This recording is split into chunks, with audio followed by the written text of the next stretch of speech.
And what else can we expect in the way of some more Shin Megami Tensei games perhaps this year for us fans? Well, we announced a little while ago that we will be bringing Persona 4 Arena to North America. For anyone who's unfamiliar, it is one of the most epic collaborations in our parent company's history.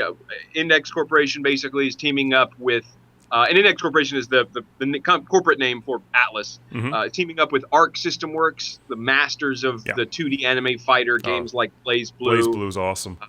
So Persona 4 Arena is, I've actually seen work in progress builds in the office.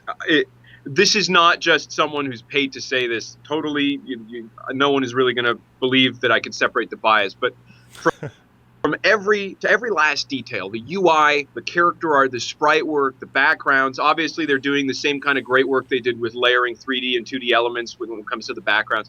It is one of the most breathtakingly beautiful games I have ever seen. And one of the coolest things about it is that it so perfectly captures the art style of the Persona games, the personality, the personas themselves, the kind of larger than life attacks and special effects. And yet it feels very much like the classic, involved, but I think in this case maybe a bit more accessible than Blaze Blue, just really deep 2D anime fighter. There's a lot of meat on the bone, and we're so excited with time. As time passes, we'll talk more and more about what's in the console version. But people are definitely in for a treat. And when can we expect that one roughly, or if you don't have a release date, and also what's it going to be on? Well, Persona 4 Arena is coming to 360 and PS3, and it's coming summer time frame. I think we may have thrown out a month at some point. If folks really want to narrow it down, you can take a look at one of your nearest friendly neighborhood online retailers. And a lot of times those dates may be conjecture, and a lot of times they may be informed by whatever we think is our best guess. And what else? I'm always begging and pleading for another Darkspire.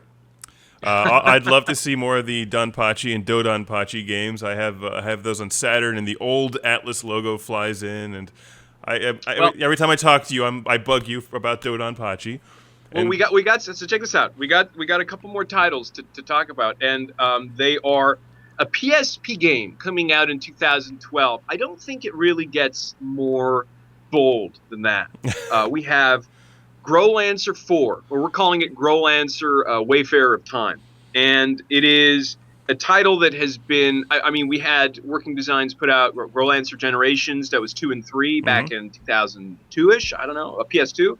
We had Growlancer Heritage of War, the 5th game in the series that we put out in about 2007 for the PS2. And now we have one of the games that's been long requested by the fans. It was remade in Japan as Growlancer over reloaded. It was so Super Turbo Hyper Alpha Remix 7. Oh, that's right. But one of the reasons that we went with just the original subtitle was A, we wanted people to know that this is 4, but people in the know, and B, we wanted people who aren't necessarily in the know to not feel like they're excluded by a 4 in the title and they've never played a game in the series, even though people have been conditioned by the SMT games and Final Fantasy games where the numbering, it doesn't necessarily suggest that there's a linear progression to the iteration. We wanted people to feel like they can just check it out, because they absolutely can. And what kind of game is this? Well, it's a tactical RPG. Okay. And it's one of the things that we mentioned when we announced it, and I'll mention it again because I believe in forthrightness. Due to the scope of the localization in terms of text, it is one of the biggest localizations we've had to date. And because of the fact that, quite sincerely, it was prohibitive for us to license, it was actually costly to license the original Japanese voice, and it was also costly for us to completely re-record the voice in English. Only the anime sequences, which are gorgeous, by the way, are voiced, and they will be voiced in English. I know it's a disappointment for fans.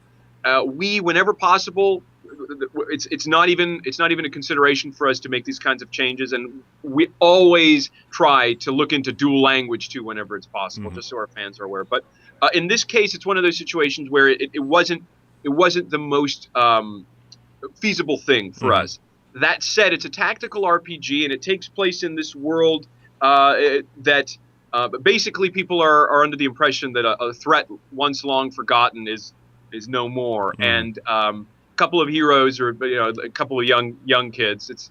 It's when I first read the synopsis, I thought, okay, this is slightly cliched, but it isn't, because it actually kind of deals with these interesting elements of angels, but not really. And but anyways, you have this threat, this tremendous cataclysmic otherworldly threat that suddenly reappears. People aren't necessarily believing the two guys who are saying, well, the stuff's about to hit the fan. So that's Growlancer. It's coming out this summer. Mm-hmm. Alongside it, within a month or so, we have Gungnir from the same. It's a Depth Heaven game from the folks at Sting. So it's the same guys who did Knights in the Nightmare, Yggdra Union, Riviera: The Promised Land. Gungnir is a tactical RPG as well. I think anyone who was comfortable with Yggdra Union, Mm-hmm. which had slightly more real-time action to its strategy RPG, and Knights in the Nightmare, which was totally something else. Yeah, that was. Yeah, it was a trip, but an awesome trip in my opinion. But you can look forward to the same amazing music, the same amazing art style, kind of the beautiful sprites. And Gungnir is a game we're also really excited to put out, just because we can continue to be a part of the Depth Heaven series. And for anyone who's watching and likes the Depth Heaven games, just a little pimping out of the fact that we just dropped some prices on PlayStation Network. If you've got a PSP and you wanted to go digital for a while, or you just picked up a PS Vita, now might be the best time. I believe, if I'm not mistaken, that Riviera and Yggdra Union might be both $9.99. Okay. North America. And I think Knights is $14.99, so those are pretty cool prices. Okay, and these are all the PSP releases you're talking about? Those two, Gungnir and Growlancer: Wayfarer of Time, are PSP releases. Okay, and 12. how about some more? When I think of one of the most interesting ladies that I may have talked to last year, Catherine comes to mind. Mm-hmm. She was kind of a little psycho crazy. I don't know what you're talking about. I thought she was a lovely girl, and I was planning on taking her home to my parents. Yeah, that'd be interesting, and start walking up puzzles and stuff on your way there.